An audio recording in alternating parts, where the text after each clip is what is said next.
So my name is Kristin Guiney. I am the executive director for Angela House, which was this year's or the inaugural year's winner. And we came from the family category. So you all know by now, I recognize some of the names, so you're not all new members, but there are 5 categories for Impact Houston, and we represented the family category. The reason, although we only deal with women who are coming out of prison, the reality is those women have families. And so ultimately what we want and how we measure success is whether or not we can reunite these women with their families successfully and avoid them going back into incarceration. We have existed for a little over 20 years. And in that time period, we've worked with well over 500 women, women from all walks of life. The majority of our women come from impoverished backgrounds, but we've had attorneys who have been residents here, a smattering of women with college degrees.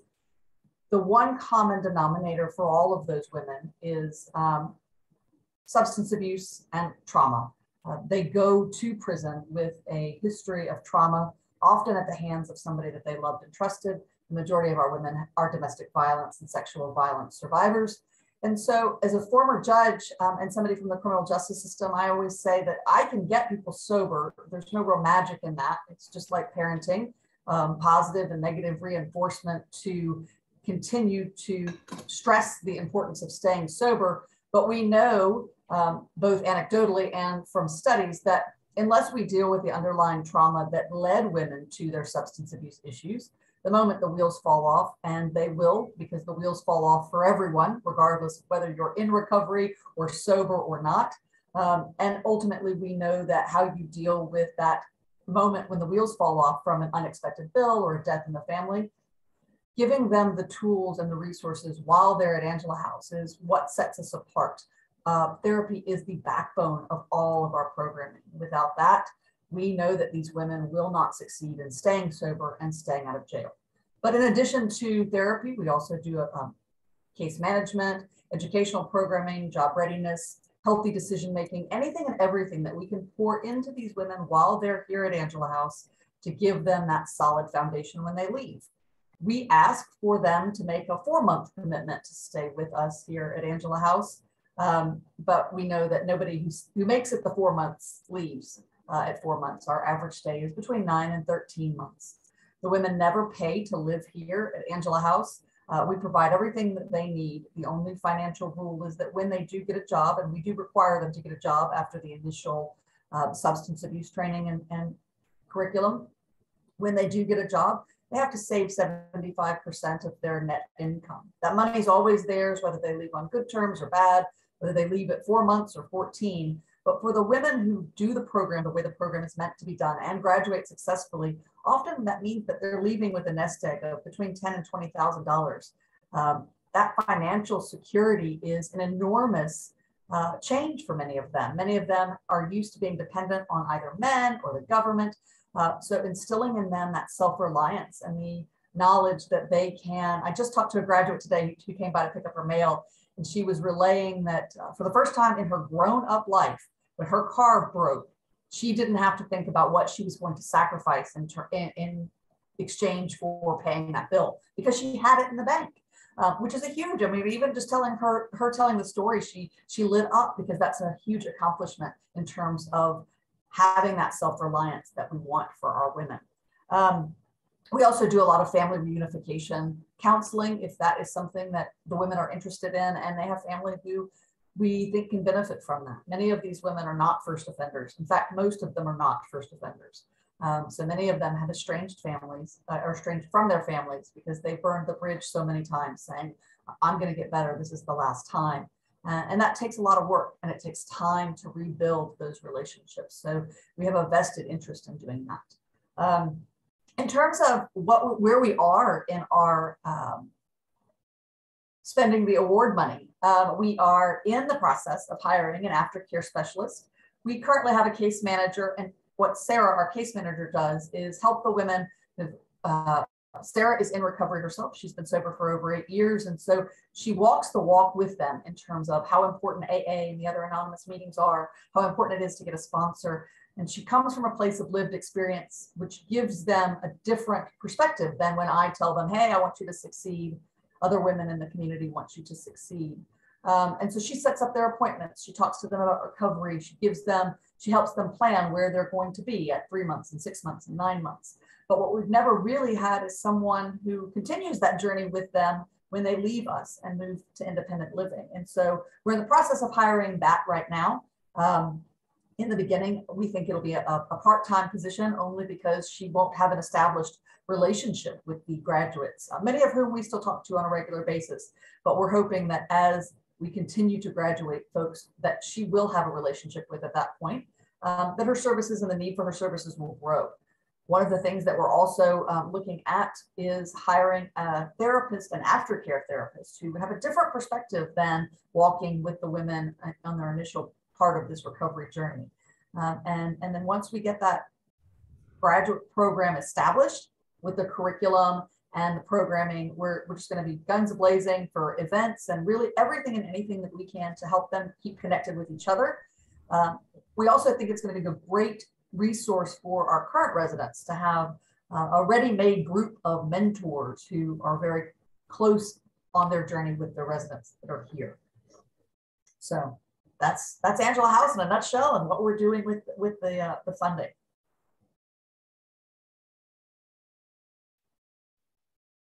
That's great.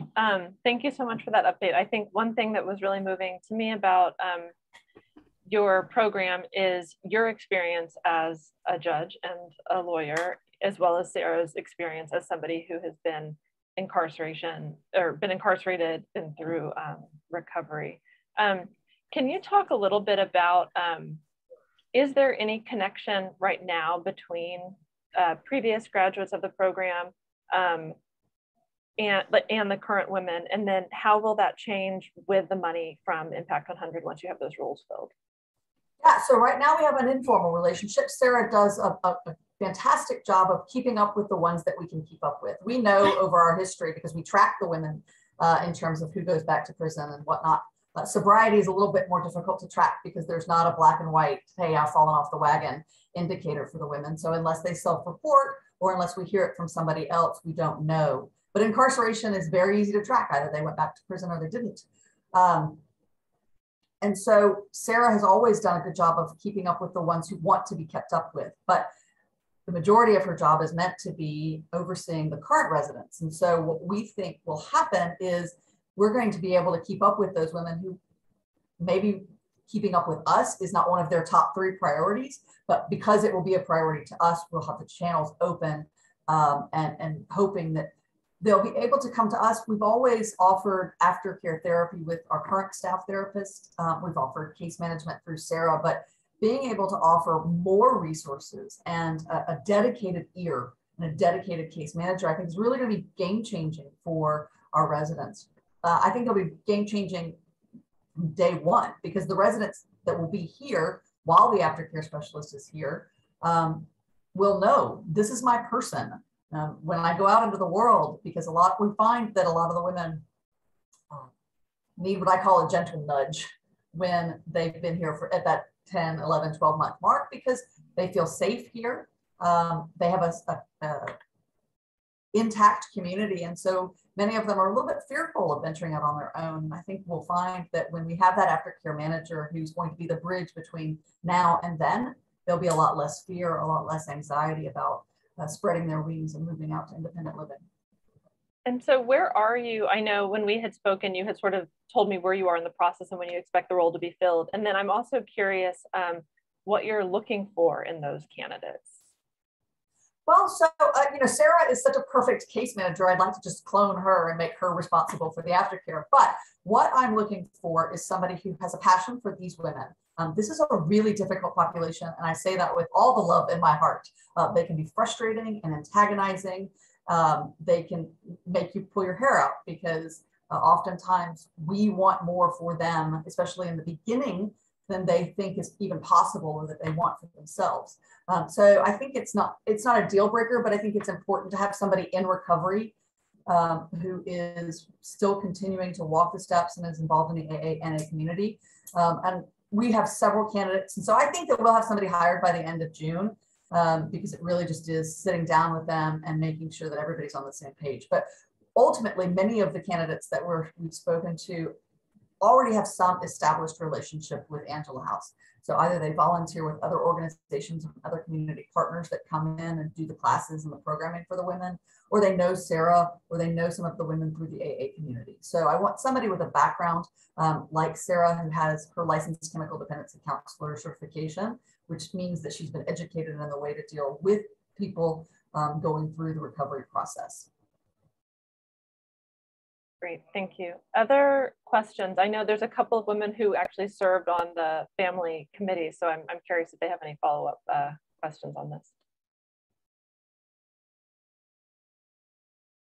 No questions, but it's just great to hear the progress that you guys are making, Kristin. Yes, we've had a wonderful year, and we've just been so blessed coming out of COVID and everything returning to normal. And we're really excited about the prospect of growth that this grant allows us. So like I said, it's always been an informal, but it's always the first thing to go when the fires raging on our desks start up, as they do in social service and nonprofit work. And so being able to have a dedicated person to connect with our residents and our graduates and say, this is your go-to person, I think is going to be fundamentally life-changing for these women and our program. Curious how your residents felt when they heard that you guys had received the grant last year. I mean, I walked in with the, the big price clearinghouse, whatever, the Price Waterhouse check, and they just thought that was so funny. And like I mentioned, I think I said this as the thank you, it is yet another kind of check mark for these women to know that, particularly because you all are a group of women, that's far more empowering than we get a lot of old white men who come through and write the checks. But for a group of young, professional, energized women to believe in them and to believe in the cause of getting them back on their feet is hugely gratifying for them. Yeah, the check stayed up in our office for a very long time. I love that. That's awesome. I have a quick question. I'm in the business of recruiting and placing people in jobs. And so I'm keenly aware of what a bizarre job market we're in right now. Yes. For a variety of reasons. I'm curious to know, I'm sure that nonprofits are feeling it just like for-profit corporations are, but I expect that it's even worse for nonprofits that are trying to hire. And what I mean by that is just the number of jobs that are out there, the demands of the candidates in terms of work flexibility, et cetera, upward push on salaries. Can you just talk a little bit? Is that impeding your ability to fill positions and retain staff? For us, because we have such a small staff, we haven't been affected. Now we have our advancement director is retiring at the end of this month, but that's just because she's retiring. She's not going anywhere else. We haven't, and I think that speaks to, we haven't felt that pinch, but I think that speaks to the type of people who are involved in the type of nonprofit work we do. So, most of them are coming from a place of really being passionate servant leaders and that being their priority. And so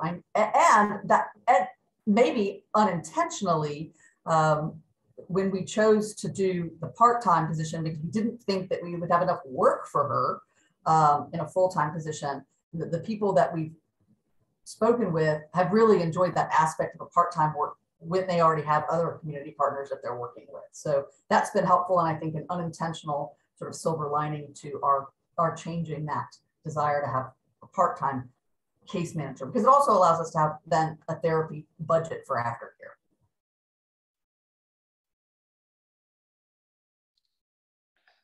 I'm curious if you guys are also looking at this as an opportunity to sort of collect more information about what makes for successful departures and start to use that in your programs. Like what are people doing when they leave, and how can you help them with some of those successful aspects?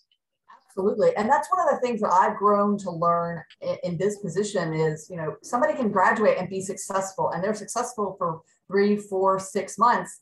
And then inevitably, some of them fall off, and trying to figure out why. I mean, we have, I usually find an answer, but that answer is usually not the explanation for how we got from A to B. And so having somebody boots on the ground who's the first contact point, who has an established relationship with these women, will absolutely help us. And then every time we learn something new, we can tinker with the program, tinker with the residential program, tinker with the graduate program. What can we be doing to make sure that they're not falling off at 2 and 3 and 6 months? Which is why I'm sort of in that vein, like, how long do you expect this person will continue? Is it indefinite that they'll continue to work with graduates, or are you trying to put, okay, no constraints on that? No constraints on that. And, you know, one of the questions that we had in the screening was, okay, well, we're going to give you money for a year and it's not a repetitive. So what are you going to do when the year's up? Which I think is a perfect question, particularly when we're funding a salary position. We just paid off our mortgage 2 weeks ago. So we own our building outright. And so even notwithstanding any other foundational or individual support from donors, we will have money in the bank for a continuation of this program.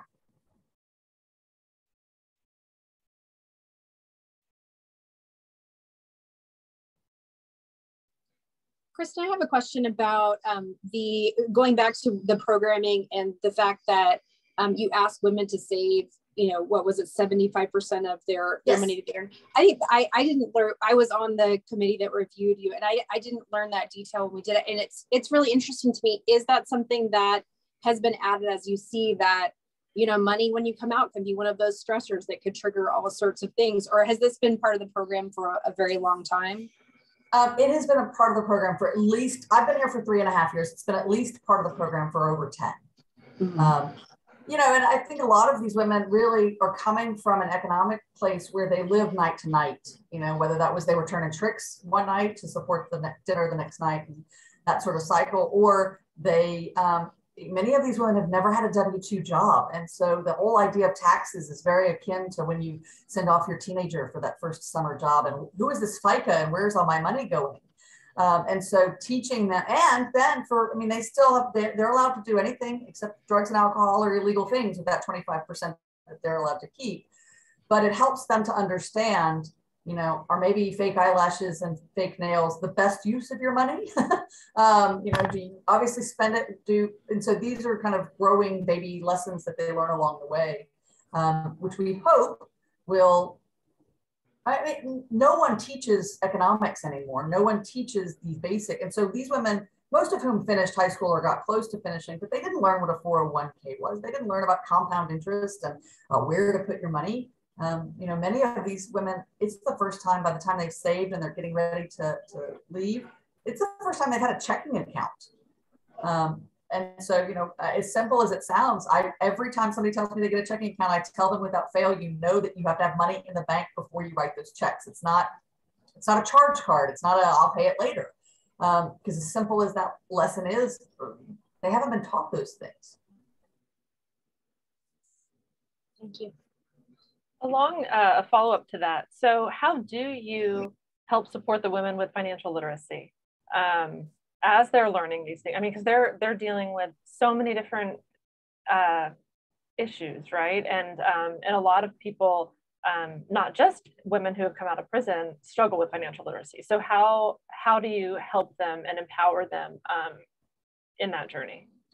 So we work with a couple of community partners, Women's Resource and Women's Fund, both of which do financial literacy. Each of them comes several times a month. And then throughout the year, we also have a volunteer whose passion is to teach financial literacy. And so he teaches the Dave Ramsey course, which is pretty just basic, you know, how to pay off your highest debts. Because even though they're not making money and they haven't made money for a long time, many of them have lots and lots of debts, particularly the women who have had their children either where the Attorney General is involved in child support. So a lot of them, they start their job and they're automatically getting their wages garnished because they have decades worth of back child support that they owe. And so teaching them sort of how to pay down the debt the fastest, where your money should go. These are all really important things. And so that our volunteer who teaches the Dave Ramsey course, I think is, and again, he's got a vested interest. So it's that whole thing where somebody from the community is coming in and they're pouring into these women, and they're by the very nature that they've driven out to Angela House and spending time with them to teach them these valuable lessons is one more check mark that the community does care.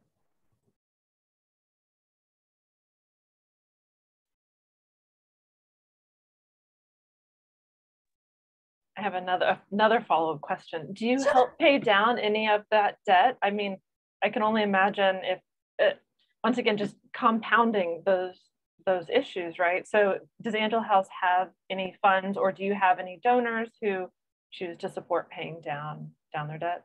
So we don't, because we have until recently always just been in a spend what we have on necessary immediate resources.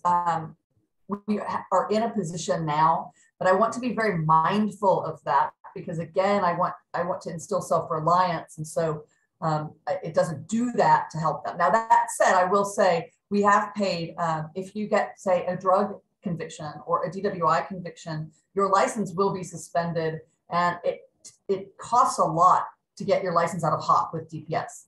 And so oftentimes not having a license is an impediment to bigger and better things, obviously, because we live in a city with not the best public transportation. And so we have paid for those to help them get their license so that they can kind of continue moving in the right direction. We've also paid for certification exams. We had an optometry assistant recently who paid for her exam and certification, because we felt like that was a good investment. We also have donors that will pay for scholarships, and we have a really good working relationship with Houston Community College.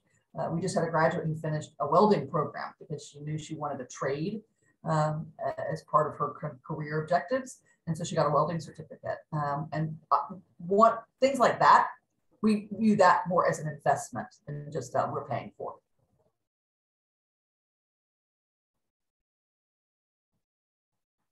But I will say this, part of our grant application and the money for the purposes of the graduates was discretionary to be used for, you've had some unexpected medical bills and you're doing everything right, and I don't want you to decide between tricking on the street or making your monthly rent. So if we can help in that sort of emergency assistance way, absolutely.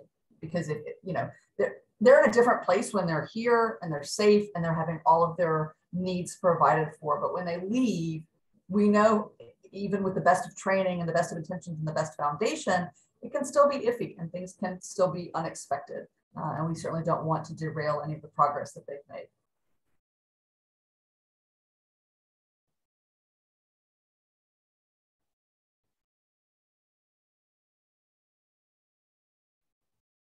Okay, I have another question for you. Can you talk more about the other community partners that you have? Because I know you've said that y'all are a small staff, and I know you do what you do really well, but it sounds like you also depend on some other community partners. Can you talk about you know, how you work together? Sure, absolutely. So Teresa, our staff therapist, does all of our therapy. Obviously, if the women have greater mental health needs that we cannot address, she's not a psychiatrist and she cannot prescribe medication. So we send them obviously to medical facilities for that. But the people who are coming in, we have a yoga instructor who does trauma-informed yoga. So it's really stretching and talking about the bad stuff in a really safe setting. We work with Women's Fund and Women's Resource that I've mentioned. Both of those do financial literacy and also healthy decision-making, just sort of good, clean living. Baylor College of Medicine, the University of St. Thomas, both send their nursing students here to do healthy education, healthy cooking classes, weight management, these sorts of things. Because again, these things are not lessons that women have learned. Nutritional cooking is not something that comes up when you're living hour to hour, where you can score a burger from McDonald's. You don't need to know how to cook to do that. So we also do the financial literacy. The first 4 months that a new resident is here, she's going through intensive outpatient drug and alcohol rehabilitation. Usually for most of our women coming out of parole or coming from the court system on supervision, it's required for their programming anyway, but we do that through a community partner called Career and Recovery. So that program is through them. And then we try to just make informal relationships with as many AA groups and NA groups. There is an acronym for an anonymous for any type of thing that you might or might not think of. And like churches or, you know, lots of things, I tell the women that a particular group is not going to be a best fit for everybody. And so while they're here, I want them to to look around geographically. You know, do you want a co-ed group? Do you want a women's only group? Do you want Alcoholics Anonymous or Narcotics Anonymous or Meth Addicts Anonymous? Because those are all very different in their approach to dealing with recovery. And so we value that. We have a new partnership with a Party Sober Partnership with several other nonprofits who both do women and men, and then other resource providers for those folks in recovery. Because one of the things that, I just never thought of this coming from the courts, because you give a probationer or parolee a set of rules, you say, do the rules, don't mess up, and you'll be fine. That doesn't really speak to kind of how to move about in the world. And so one of the things when I first got here, I didn't get why part of the programming was cooking classes and photography and art. It's like, how does this have to do with keeping people sober? When most of these women have never learned how to have sober fun. Fun for them meant hanging out with your friends, getting high, getting drunk, whatever. And so teaching them to be, and it's kind of a double-edged dual purpose, right? So you're teaching them to have fun and be sober, but you're also giving them an outlet to express their trauma, to express their feelings that many of them have not had the safety and the ability to do. So many of our women are very talented photographers. We've got some amazing artists from time to time. And so being able to kind of hone that and shape that and give them an opportunity to use that or to learn to use that as a form of expression is really powerful. We also have because of our affiliation, our founder was a Catholic nun. We have a ton of Catholic education students who come and they do their hours here, which I think is always great, because I certainly wasn't exposed to anything like this population when I was a teenager. And I think the younger that you can recognize the struggles of people in our community and the fact that we weren't all born with the same circumstances or the same privileges is really, really impactful to shaping the adults that they'll become. And so we all often welcome high school volunteers to come in and either help us with the administrative staff or help us to just be in community with the women and hear their stories and hear where they came from. I think that's really powerful for both the volunteers and our residents. Kristin, I know that the group that you have there is relatively small, and I can't remember the number. Do you have long-term plans to grow your ability to serve more women, or is it keeping intentionally small because it is kind of a high touch kind of environment? So we're actually having our board of directors retreat next week to discuss this. So we're sort of at an intersection where we can do, as I think, one of three things. So we're permitted for 16. So that's our max number that we're allowed to have by the city. And that works.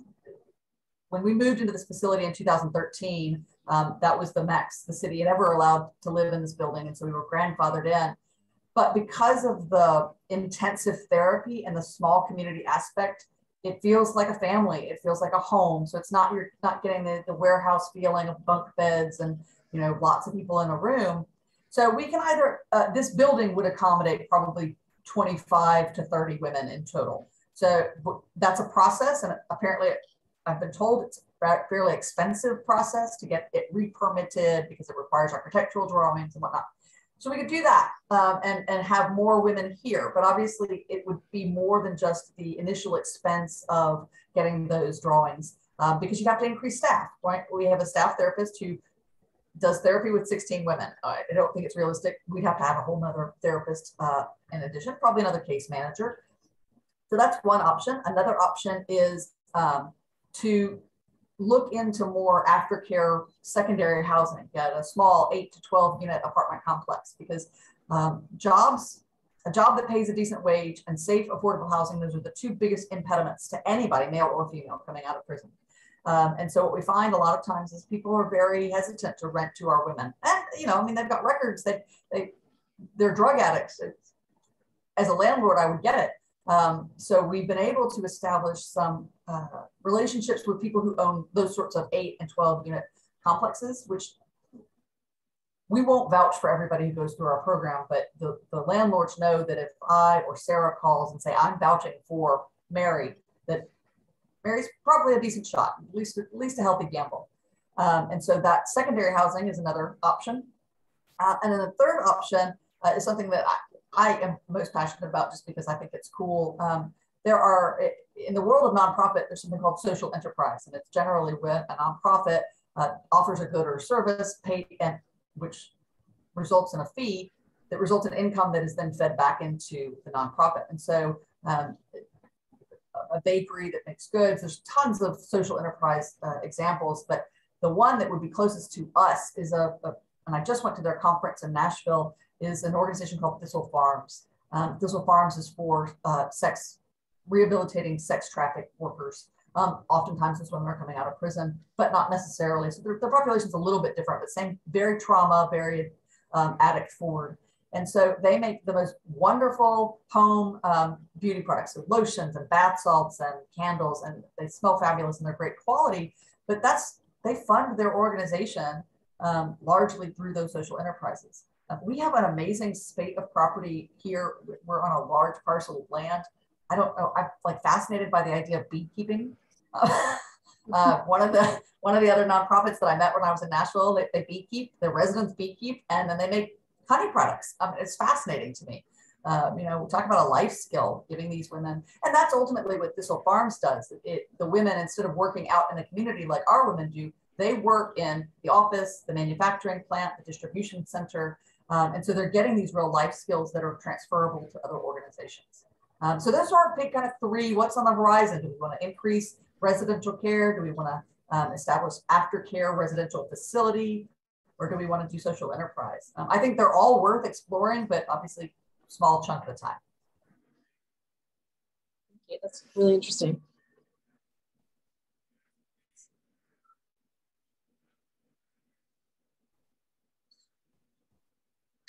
You mentioned a lot of the women have children. Do the children visit the house? Do you have any programs for the moms with their kids? So we have visitation Saturday and Sunday, every Saturday and Sunday, and assuming that the children are geographically close and they're still allowed to have contact with their mothers, we absolutely encourage that. So what we see generally across the population is that about a third of our women either don't have children or have had their children permanently taken away through the court system. A third of the women have children, but their children are older, right? So remember, most of our women are not first offenders. And so we're getting, our median age ranges between 35 and 45, just depending on the month. And so a lot of those women have children who are 18, 20, older than that. And so obviously we want to encourage that family relationship, but it's not the same as if they have a 2 or 3 year old. And then we have the women who are fortunate enough to have a family member or the children's father or somebody who's watching after them. For some of those children, that family member or friend actively wants mom continue to be involved. For some, not so much. And so, obviously, particularly with women who still have their rights, we understand that it takes time to rebuild those bridges, but we always encourage everybody to come to the table with an open mind and an open heart, because ultimately it's best for the children. It's great for the moms, but I'm always more concerned about the children. So we do from time to time, there are classes in family reunification, classes in positive parenting. And so if that's something, we don't do that across the board because it doesn't apply to everyone, but if we have a resident for whom that would be beneficial, we absolutely do that.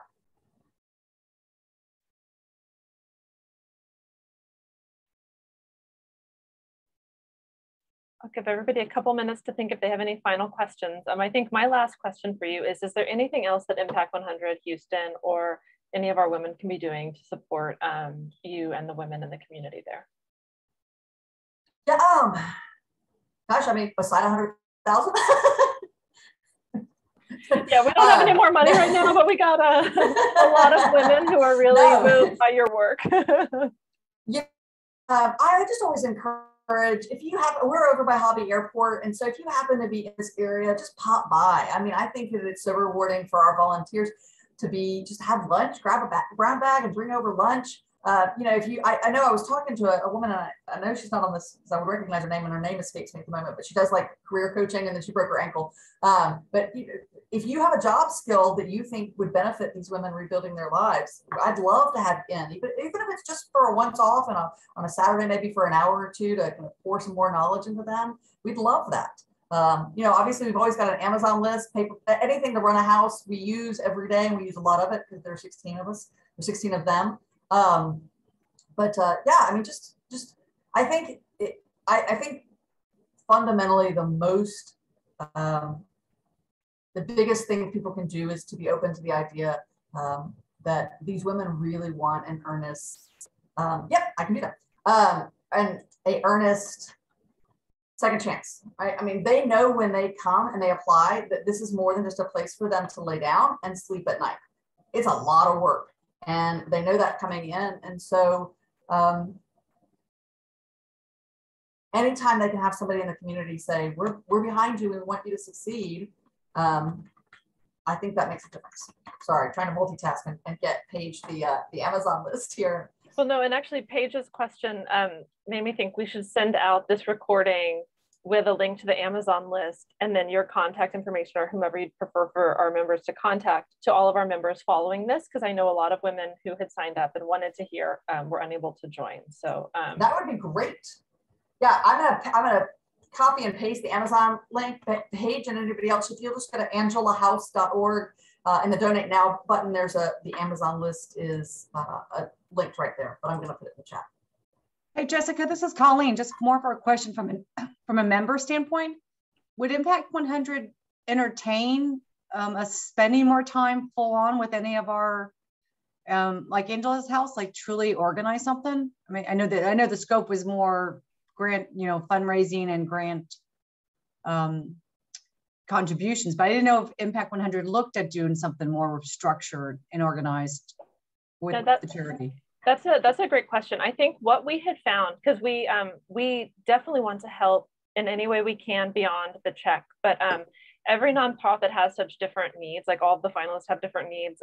So I think like with Angela House, what we found through conversations with Kristin, and Kristin, please correct me if I'm wrong, is that it really is more of the one-off opportunities for women to connect versus us like sending a group or doing something bigger. But we're definitely open to supporting them however they need the most. We just don't want the nonprofits to feel like they need to create a group activity if that's not like a natural thing that already exists for them, if that makes sense. That makes sense. Thank you. And I will tell you, with the weather getting, and now it's almost, we've missed the opportunity. Now it's 97 degrees outside. But if you all wanted to have a group just come off on a Saturday or Sunday or an evening, and we could definitely order food in and eat as a community. And I'm sure Flo, our house manager, could find a task. We have tons of closets to organize and an atrium that needs some sprucing up in terms of gardening. So, but yeah, I mean, I just think that the biggest way anybody can help in the community is to say, I may not have any idea what addiction looks like, and I may not have any experience with somebody coming out of prison, but you're my neighbor and I want to help. Great. And Kristin, if you have any of those opportunities, if you talk to your house manager and we can organize a group to come out and share a meal and or garden or anything you need, just please, let us know. Yeah, that'd be fantastic. I will put my thinking cap on and come up with a couple of things. Just add, I kind of love that idea, because I think that as much as anything else, as a group of women, is something that really does resonate, is the idea of coming and just talking to your women and giving them that sense of validation. Absolutely. I mean, it's so empowering for, and like I said, I think every time I have a volunteer who's a little bit trepidatious about not understanding recovery or not understanding or not having ever spoken to a felon, those people always leave just as uplifted as the women that you've talked to. Because I mean, at the end of the day, these women are really just like us, right? I mean, they're moms, they may have been wives, they have the same struggles, they want the same things for their children. They just got dealt a really different hand of cards and made some bad life decisions based on those cards. How long do they have to suffer for that? Most of these women come to us incredibly broken with such abysmally low self-esteem that it takes a long time to rebuild that, right? I mean, regardless of the resources that we pour into them, if they still feel like they belong on the streets or that they're less than or not worthy, it won't matter. And so the way that we show them they are worthy and that they do matter is to just be with them in community.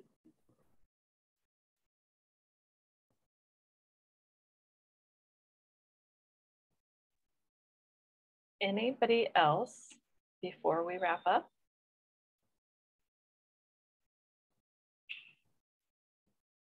Okay, well, Kristin, thank you so much for spending time with us today. This has been wonderful.